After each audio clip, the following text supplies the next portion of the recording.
London, is a student, was a student of the Architectural Association, where he won numerous honors.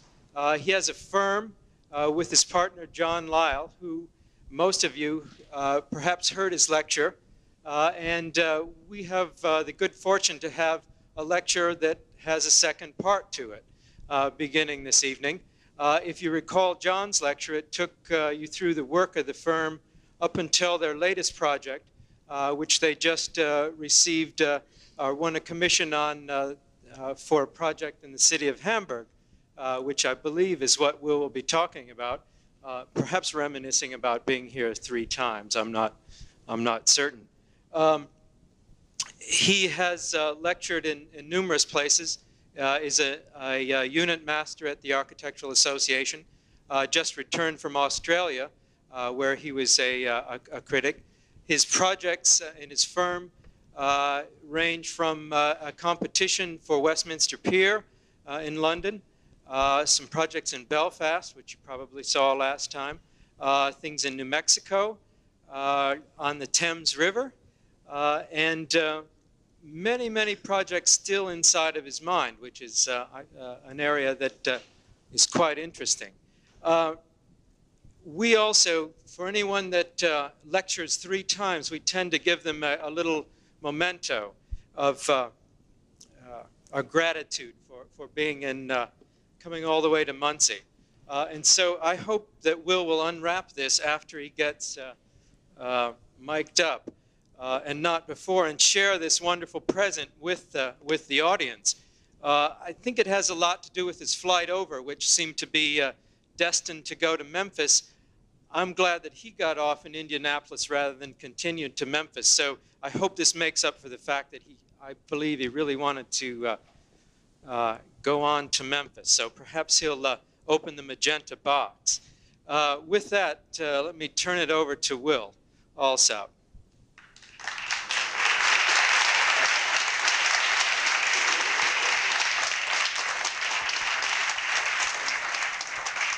Now, one other thing, though. This being Halloween, things do get changed around a bit. And the last lecture he gave kind of ended with rather poor fidelity recording, and he walked out. So we thought we'd start this time with questions before the lecture. Are there any questions? Yes, this madam.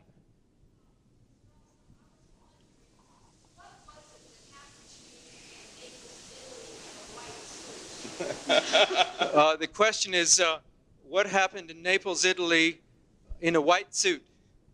Okay, with that, here's our lecturer. Would you really like me to answer that?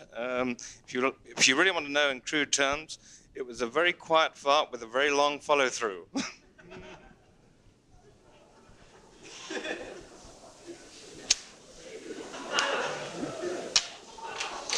Very embarrassing. But I can tell that John was here before me. The bastard.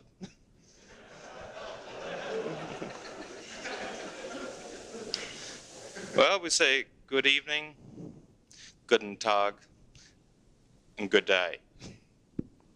It's a problem traveling around the world. You never know who you might be talking to. However, first of all, I have to open the magenta box. I must say that after working in Belfast, I'm a little nervous about this. And here it comes. Oh, it's a condom. No, it's not a. it's a frock. It's a bird.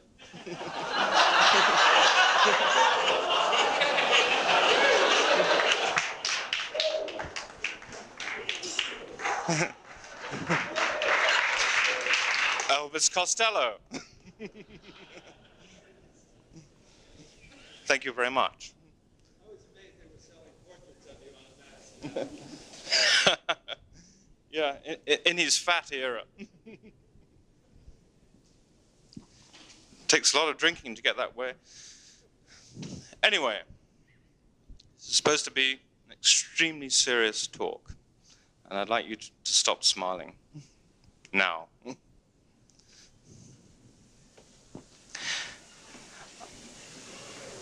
must say, since I was here last, you have your new building. And I was very intrigued in 1981, when I was here last time, at the appropriateness of certain names. And actually naming and architecture, the naming of the parts, naming of the things is extremely important. So that I seem to remember that when I was here, one of the subcontractors on the new building, who seemed to be responsible for putting in all the sanitary pipes, the systems, or what we in England would call the poo pipes, it was called Slutsky and Peltsk. And I was amazed every day when I walked into this building that this person, or these people, should be here under such a name. And I must say that during this visit, I'm pleased to see that this tradition is going on. And in the new bookstore in the village there, there's a little sign that says that the masonry is by Ron Bookout. I couldn't believe that. Anyway, to get things going, there's a few things that I'd like you to do, because it's always important that you should participate in a talk. So I'd like you to sit down like this, which you're doing at the moment, which is okay. Now I'd like you to all stand up, please. You all stand up. Now, will you all turn around? Come on, Bob, turn around. There you go. Now, say hello to your neighbor.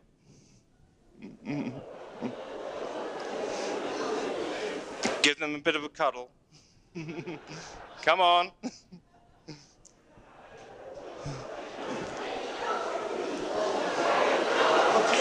Well done.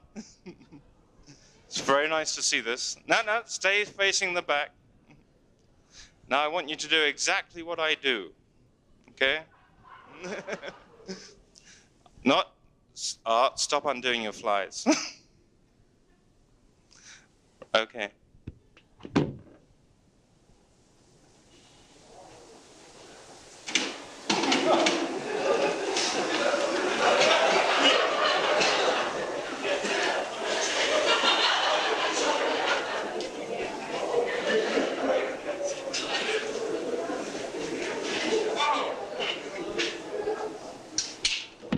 You're still there. Now, this is supposed to be a very short lecture. You can turn around and sit down now.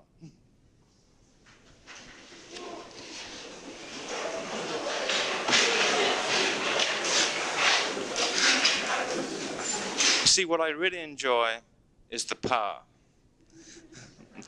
I really enjoy sitting here, or standing here, being able to control all of you bogies sitting out there. You poor chaps, they have to do exactly what this architect tells you to do, which is half the problem. Now, I don't know how it is really here in America, but certainly in England, if you're an architect, that's what every member of the population thinks that you do as an architect. You tell people what to do, and they don't like being told what to do at all. And it's one of those problems which really confronts us in our profession today. It's how to put across to people actually how to make them do what you want to do without them knowing that that's really what you want them to do. Because of course, as an architect, you're always right. I forgot to ask earlier on whether there's a dentist in the house. Is there a dentist in the house? He didn't make it? You mean the $512 that I paid him last time I was here, and he didn't come to my lecture? I'm really upset. Anyway, I suppose a subtitle for the talk would be The Architect's Wardrobe. Seems to me, oh, I'll stay still. Seems to me that as John and I get into more and more practice, spend more and more time standing in front of the wardrobe in the morning with my diary, trying to understand who I'm going to see, because you have to dress accordingly. Unfortunately, I'm not famous enough yet to get away with the normal denims and things that I feel comfortable in. I think there's a man rushing down here with another microphone.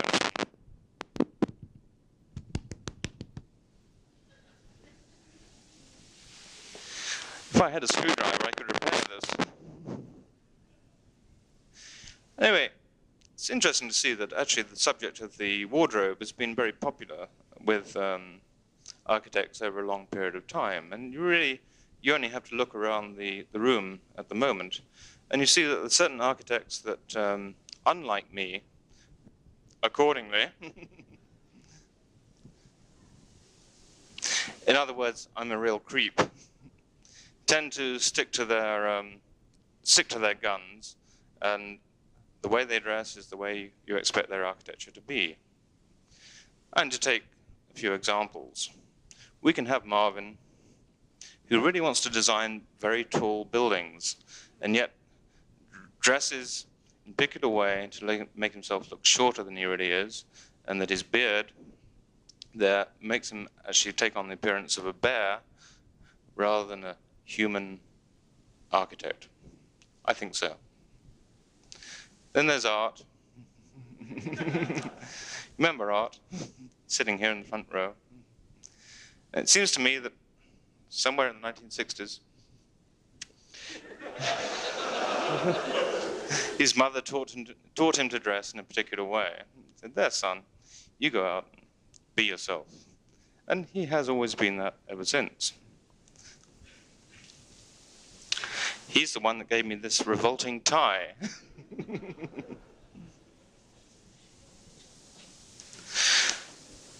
And then there's Steady Bob Fisher.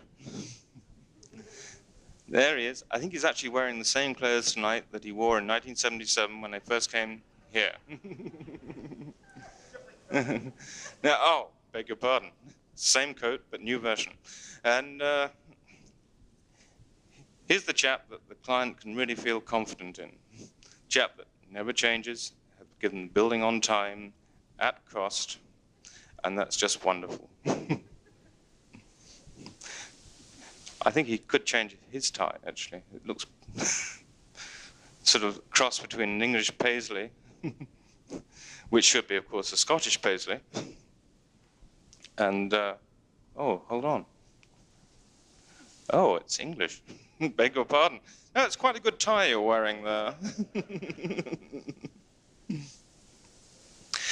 Anyway, our problems as architects, and I talk collectively, are really problems of response, how we respond to certain situations.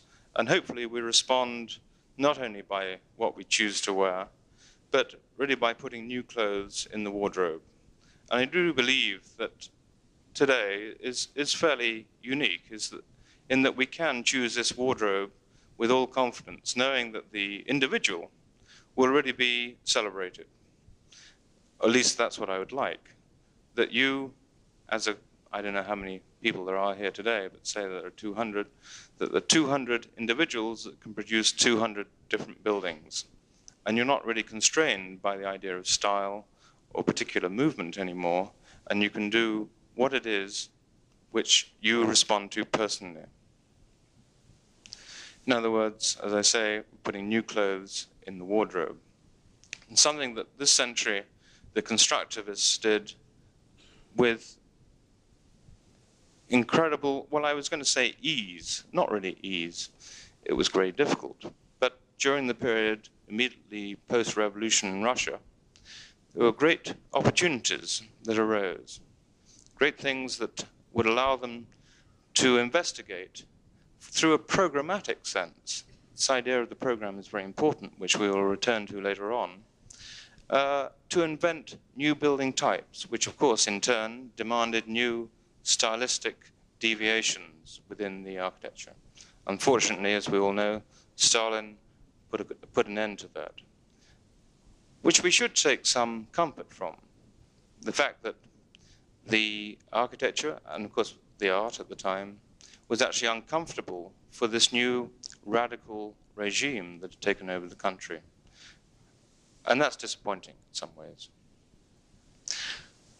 in terms of 1985, are we? 5, yes. That, how do we respond to such a thing? We don't have a revolution. We've lived at peace for some time, at least on a global scale. And it seems to me that we have high unemployment, certainly in England, and we need new places to go and new things to do. And I'm talking tonight exclusively about Hamburg, and I think that this message is particularly true for Hamburg as many other places in the world. It seems to me that the young people, the realization of a dream, of some hope that they can work towards, has gone in many institutions. And certainly coming from London recently, where we see the riots in the inner city areas, it is really, those riots exist because there is no hope, or no apparent hope, for those people that live in those areas. And it's a great problem, and I think it's part of our problem as well. The way that it happens is, I understand that over here they're reported as racial riots. They're not at all. They are, in fact, the product of not being able to see as a young person what it is you might do, how you might become involved in society. And as a result of that, there is a movement towards drugs. And drugs needs money, and money needs crime. And that crime, of course, increases police presence within those very inner city areas. And then, obviously, there is conflict between the police and the young people, and that's what gave rise to the riots. It's those situations which I think that we can help, hopefully, to avoid. That sounds a little heavy in some ways, but not to worry.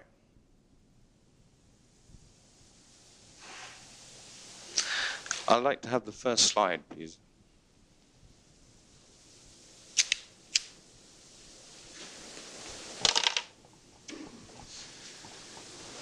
Can we have all the lights out? Because I know some of the quality of some of the slides that's coming on, and you won't see them at all.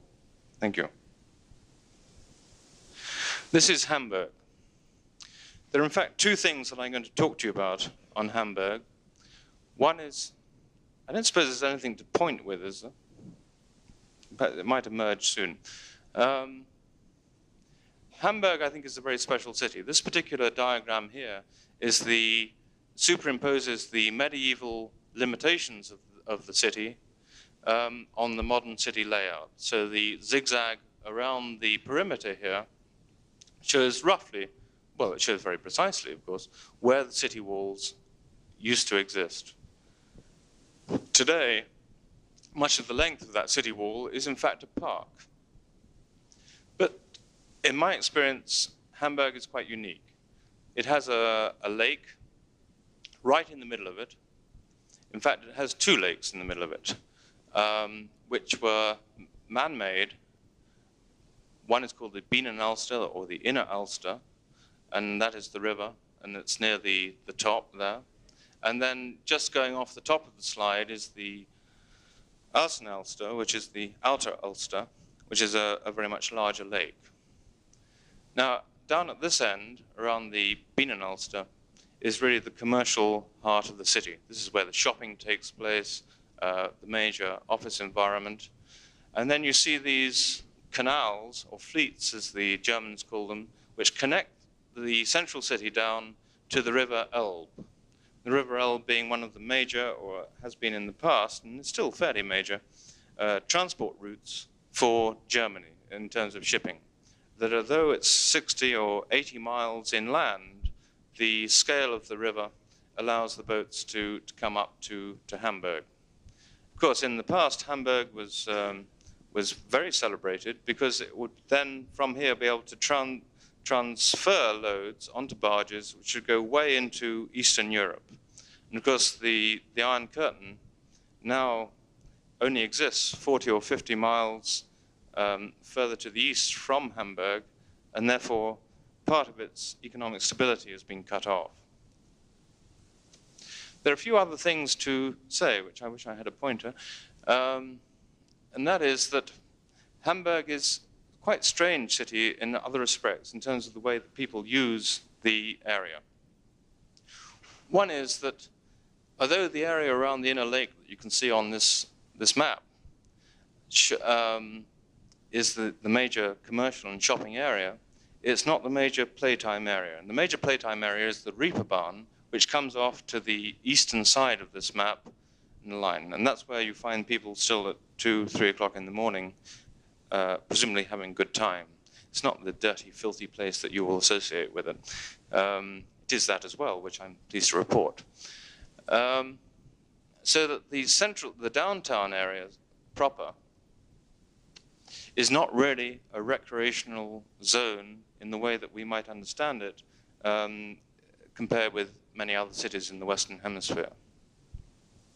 The other important thing to point out is that the threat of the American effect on this city, and that is with out-of-town shopping areas beginning to grow up on the outskirts, and Hamburg currently is a city of about 2 million people. It's in fact the largest city in Germany, even though by traditional standards 2 million is not. That's very nice of you, thank you very much. Oh, look, I can wave this around like mad. Can you all see that? Yes, it's the largest city in Germany, but Germany is not really a nation of cities in particular, and certainly not centralized cities, which makes it interesting. But good heavens, the excitement of getting this torch has really quite put me off my stroke.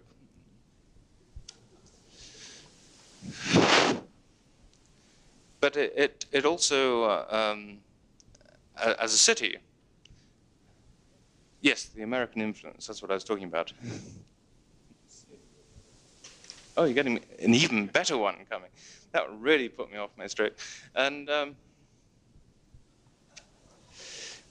what the city fathers of Hamburg have become concerned about is, because of these out-of-town shopping centers, is that although this street in particular along here, which is called Munkebergstrasse, and connects the city center, which is here, to the station, which is there, the Hauptbahnhof.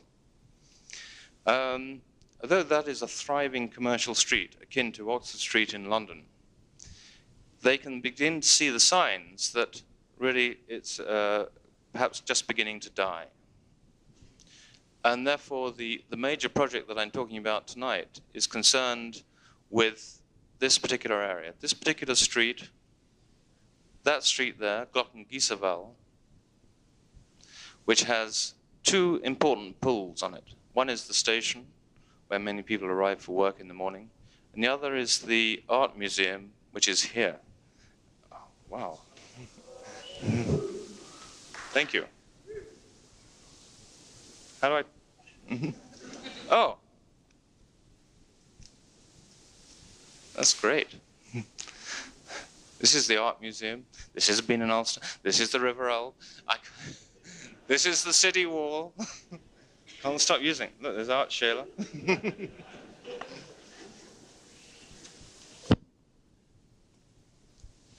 So this is the art museum here.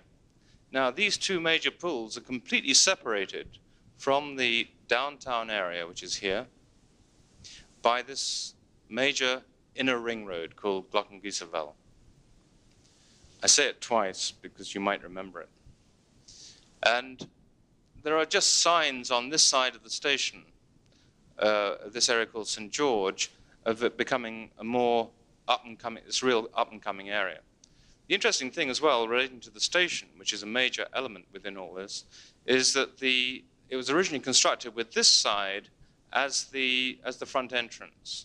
It has long ceased to be that way, and now this side is the front entrance, and people that disport themselves from the trains into the city, once they leave the station, immediately have to go underground, under this major road, and emerge into the space. So it's hardly the best way of arriving in a place.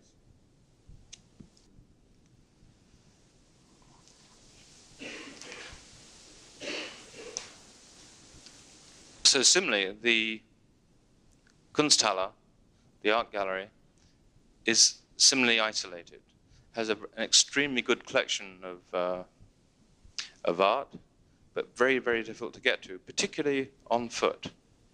So this is important. I have to remember that. Remember, this here is the center called the Rathaus Market. And this is the town hall here, which is the rat house itself, appropriately named.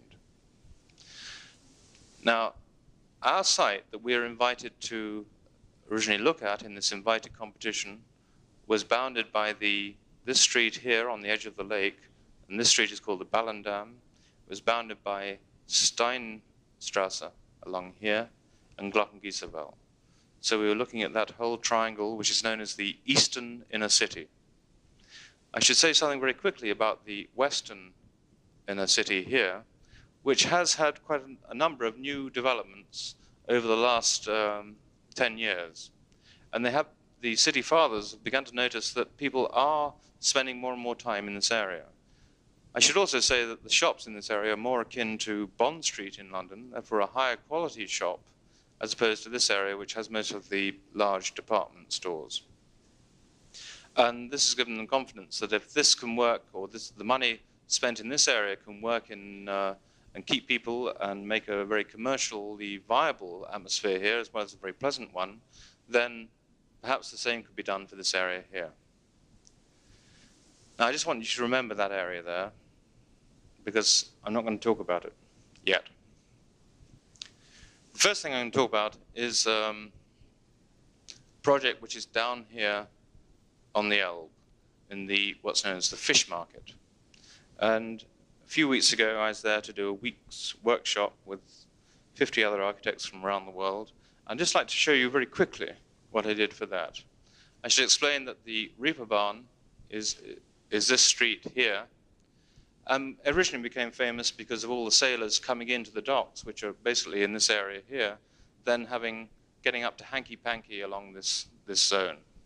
And that's what gave it its famous or infamous reputation.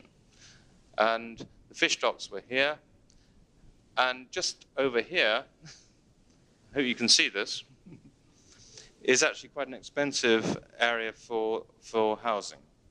So you get this zone where some of the most beautiful prostitutes exist in the world, I must say, which has really now ceased to have a reason to exist. And therefore, Hamburg were interested and invited these 50 architects for 1 week to make projects for this zone along the northern river frontage there. Can I have the next slide?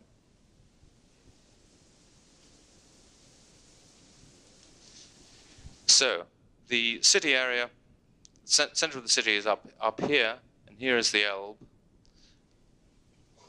And our site for the workshop started here, which is the old fish market building, and ran along the river for quite a long distance. I would say it's the best part of a mile along here. And here you get some quite interesting suburbs, as well as the Reeperbahn, which runs along here. Most of the Dockland activity is restricted to this zone down here. Have the next slide.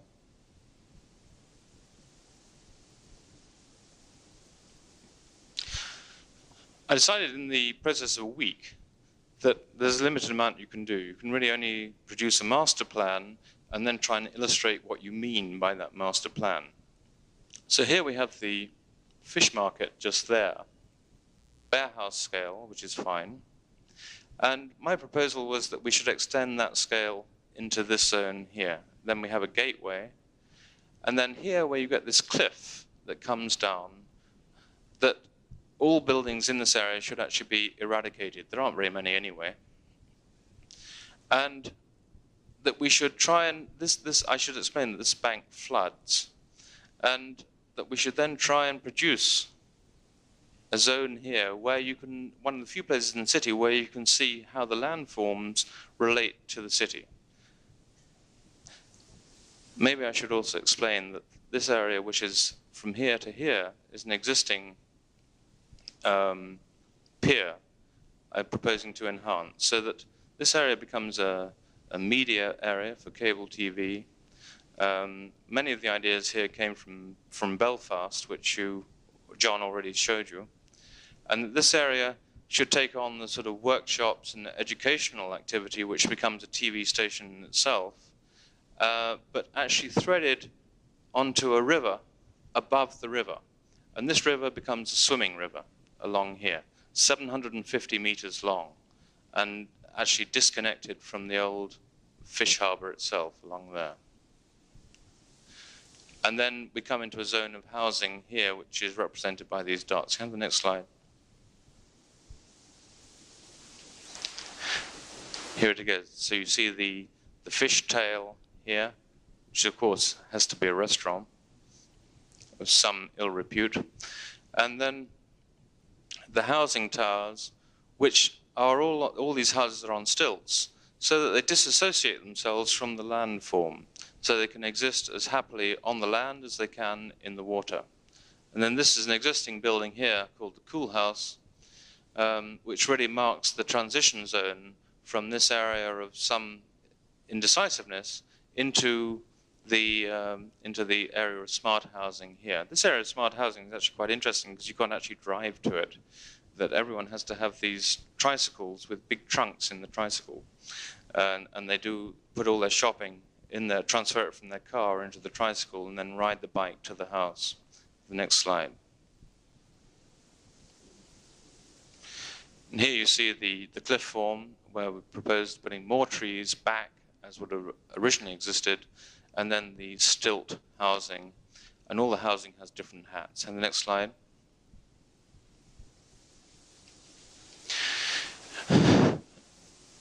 This is one of the paintings which shows the idea. Now, what interests me in this is that here you have the Schwimmfloss, the swimming river, here, without its cover on, although the cover can actually come down and wrap it up. There's the fishtail. These are the housing towers on stilts. And then you put a fish farm along here. And it appealed to me, the idea that you could put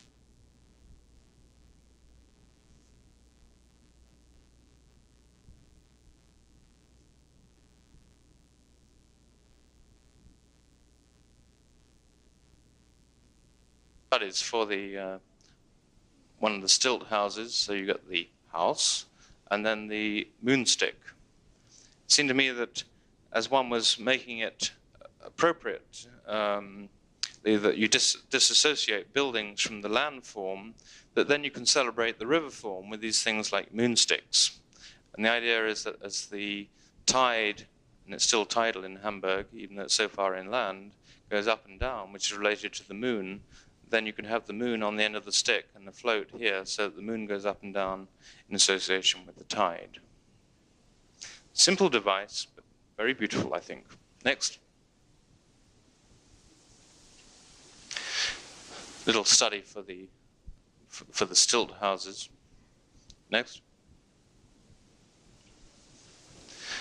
And a similar study for the stilt houses, with the fish farm going above the landform. Next.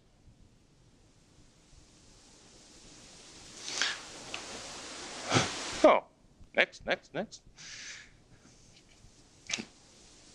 Oh, never mind. Here's the Schwimmfloss here with someone diving into it. Wonderful painting, I'm sure you'll agree.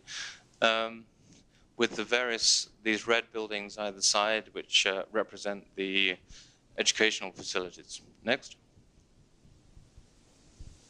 And looking back at the enclosed part of the swimming river, one obviously has to have large screens to advertise to the rest of the city what was going on, and then these fish-like piers for boats to moor up to this new facility. And the next. And the idea was that in between this new swimming river and the bank, you would then house various floating toys for the city. So the city Spielzug, which means city toy, is there that as a device that can float off to other parts of the city, because there's a lot of water in Hamburg, to animate these other places. In other words, it's a sort of generator for further activity. I think it's very important in many ways that architects can not really predict what is going to go on in places. They can only suggest devices that might allow new things to take place. Next slide.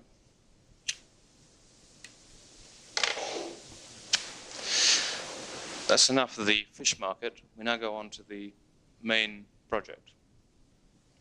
Here is the rat house, center of the town.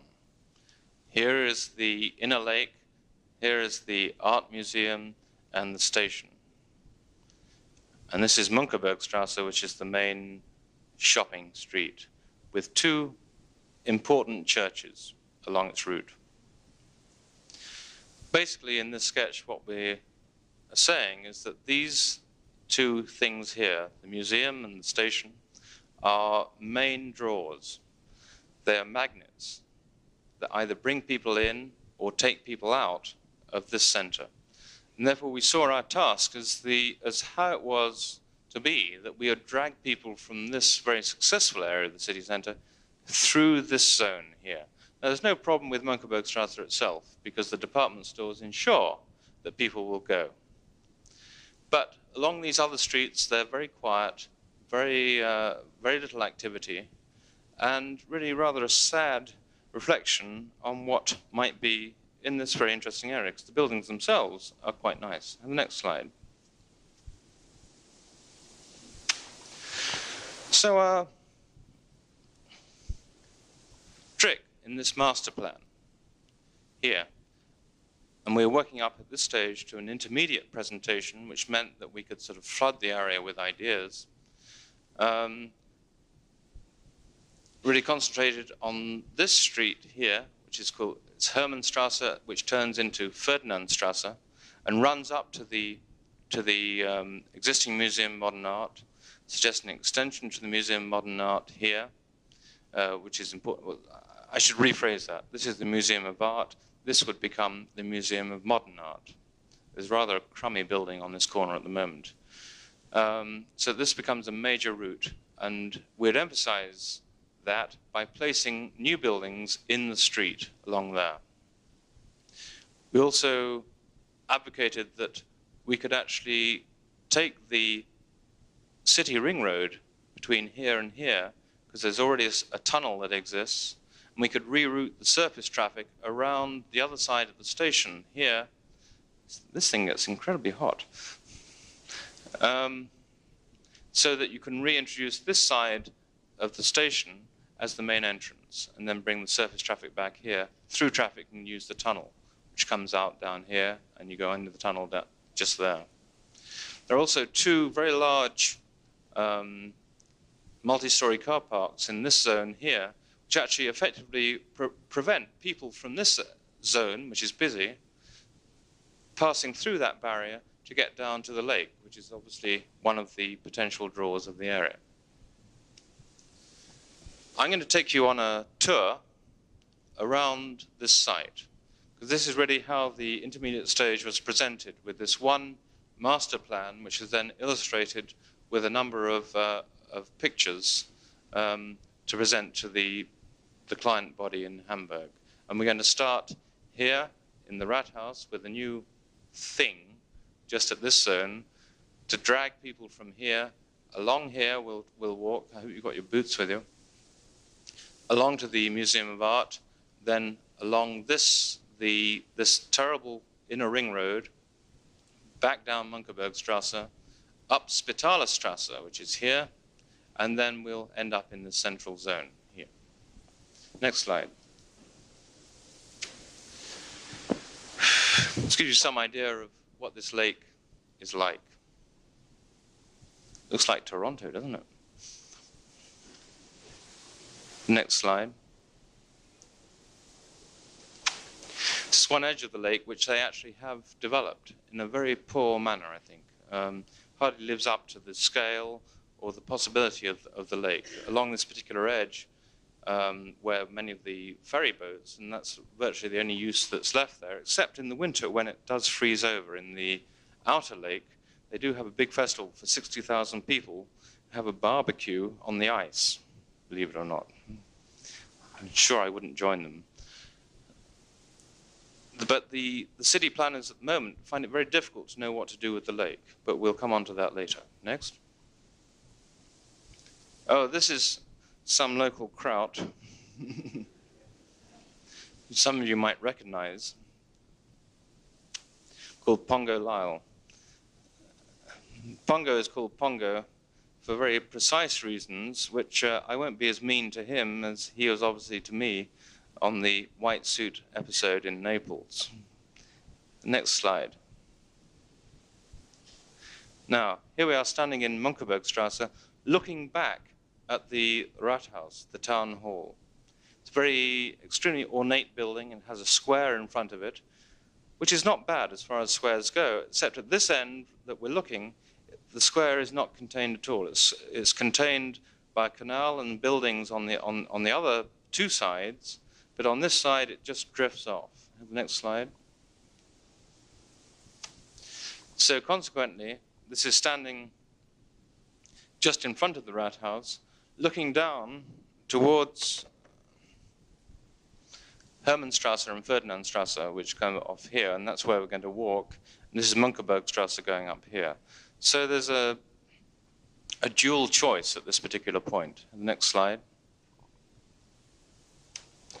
So my proposition was that we put this shelter here at this point, which would be on the axis of Hermannstrasse and Ferdinandstrasse and lead you straight through to the Museum of Art.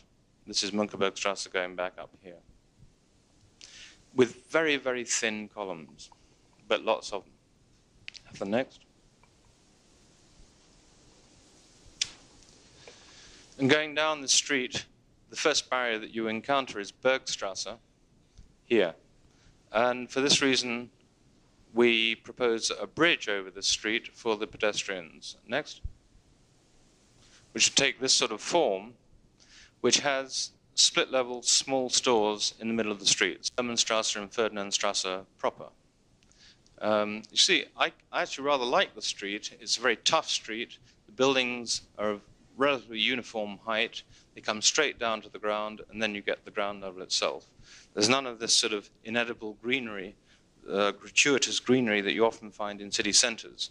Whenever you see greenery, it's a bit like murals that you find in deprived areas that you know something's wrong. It doesn't make it better, it just emphasizes what's wrong with it.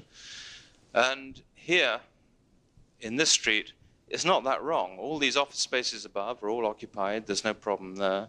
There's just not much happens down at the ground level. Next. And this street leads you on to this major draw, which is this pathetic piece of sculpture in front of the Kunsthalle. You know, references to the shipping tradition of Hamburg, with the big chain and the anchor and the tube that you walk through, and it's bright orange, and it's dreadful. Next slide. So we take a walk by some of these pavilions that are just notions as to what you might place in the street. So you have the kite shop here with the tower where you can test the kite that you're about to buy. Seems a good idea. Next.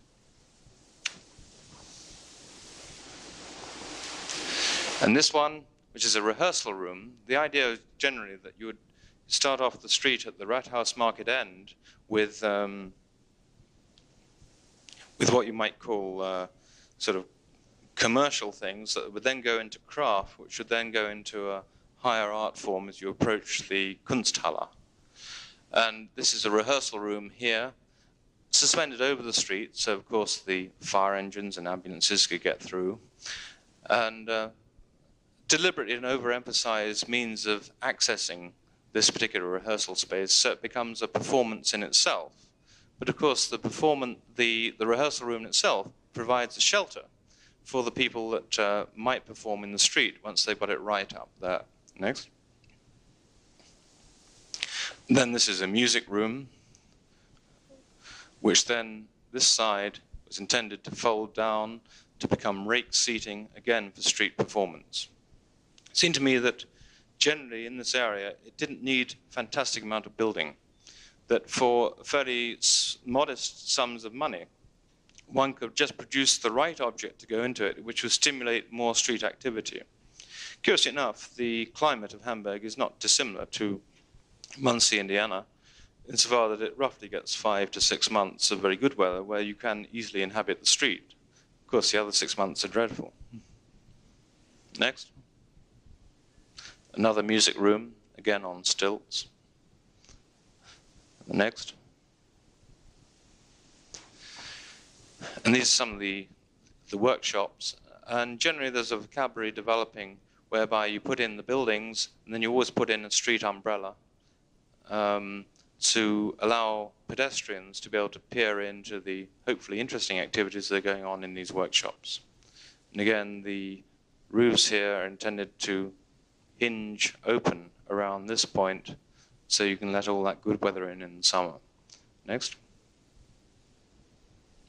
And that bridge would have come across from this point. I'm now standing on a rather pathetic podium in front of the Museum of Art, looking back along Ferdinandstrasse and back towards the city center. The next slide. Now here's the podium. I was standing about there, looking back along Ferdinandstrasse. They've got this thing here, which is a sort of 60s cube building, absolutely appalling. It sits on a very strategic point, because from this particular point, you can see both the inner city lakes and also completes the facade that faces the lake, particularly on the inner Ulster, which is over here. It also successfully shields a rather nice building, which is the main art museum behind. And the next. And that's what it's shielding. Of course, you still have this rather ridiculous plinth because of the road, which doesn't really allow you to interact with this. And this was originally designed as the main entrance. Now the main entrance is way up here, and these doors are all locked. The next. And this is what you see. You see the inner lake here, and the outer lake is over here. The next. Here we are with our own old friend, the big orange sculpture, standing on the podium. Next. It's quite nice, isn't it? It's not bad. It's sort of Harrods pink. The next. Now, this dreadful building here was my initial thoughts on what a new museum of art might be. And with the old museum here, very large white glass box on top, outrigger, small galleries going down the side here, and then almost a non-space. I just saw these columns here supporting this top part, and then these walls all being able to lift up so that you could have a completely open space below this gallery. Terrible. Next. Now, going from the museum, you go up towards the station, and on your right, you'll see this area, which is quite a nice square, except it opens up onto this major road, and therefore destroys the quality of this small inner city space called St. George's Square. The next. So I propose that we slightly amend the existing building there, put this canopy over it, and a new tower here connected with a bridge, which would serve to enclose Georgeplatz. Next. At this point, if you're facing in the other direction, you see the other end of the fascist addition to the Kunsthalle, which is actually quite a nice building here. But unfortunately, you don't enter through this particular point. You enter over here in the side. Have the next. And standing further away from that, Georgeplatz was over here. The main Kunsthalle runs back from this point to this point. This is where I'm proposing that we put a new building. And I'm standing here just in front of the station. There's a very extraordinary building here, which is a temporary building, which has been there, of course, for a long, long time, called Express Gut. Sounds like some sort of stomach complaint, but it's not. In fact, it's where they put their express parcels. Next.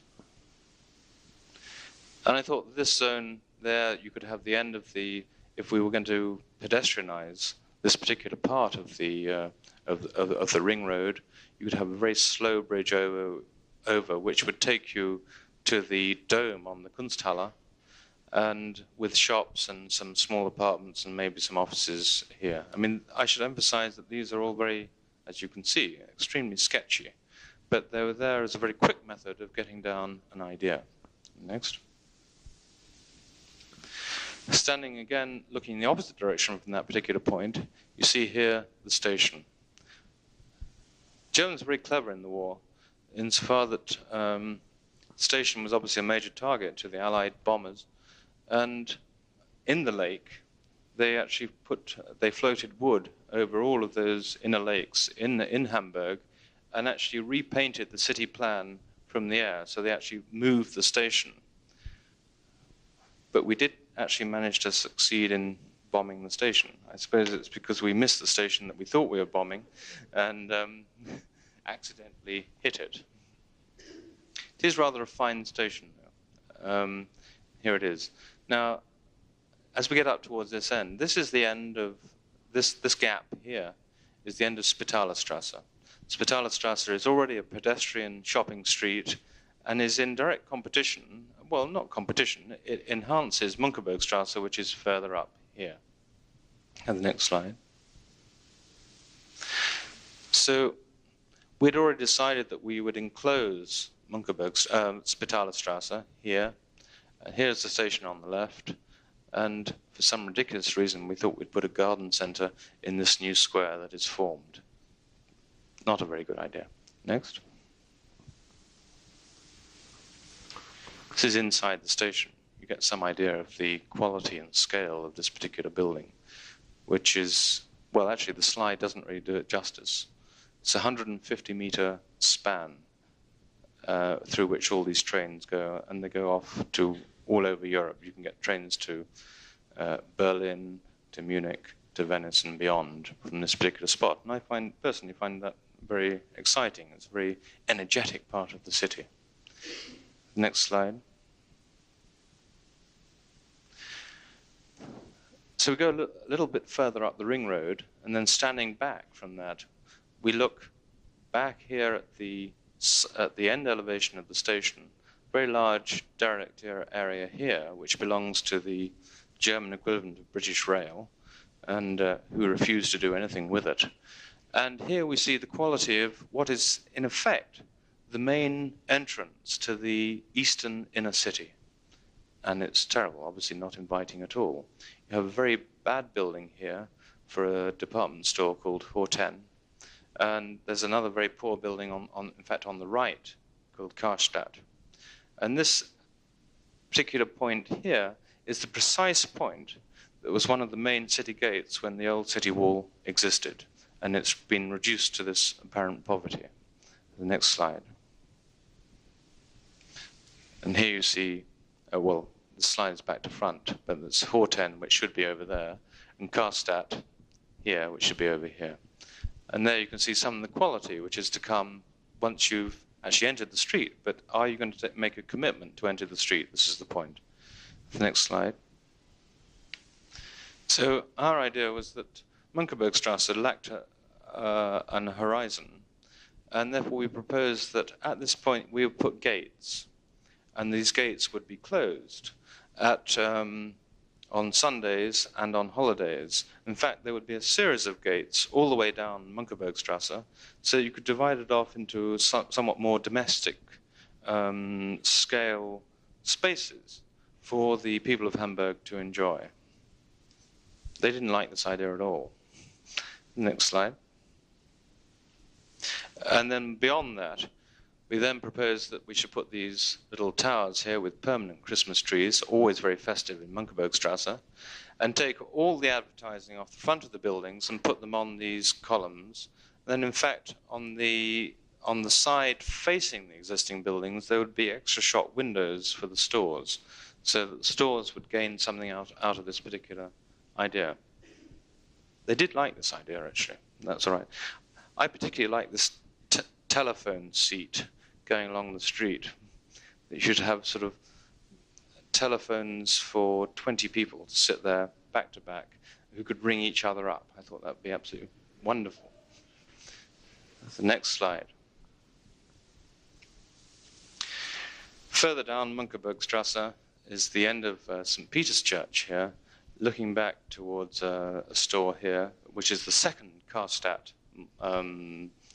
multi-level store. Next slide. Have the next slide. Which we then proposed, again, covering this particular street as well, behind Karstadt, connecting it with the other bit of Karstadt that already exists. But at the moment, you have to leave one store to enter the next. Have the next.